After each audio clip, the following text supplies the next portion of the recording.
Welcome. In front of me I have Xiaomi Redmi Note 9T, and today I will show you how you can add widgets to your home screen.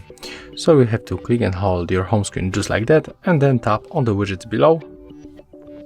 Next you can choose widget that you want to attach to your screen. In my case I'm going to use calculator, so click, hold, and then drag it, for example, in this place.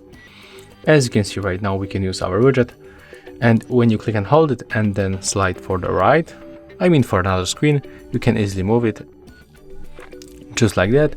When you click and hold it and after that release like that, you can remove it by dragging to the right upper corner,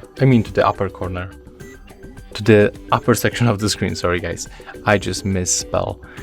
Okay, so as you can see, that's how it looks, and if you find this video helpful, remember to leave a like, comment and subscribe to our channel.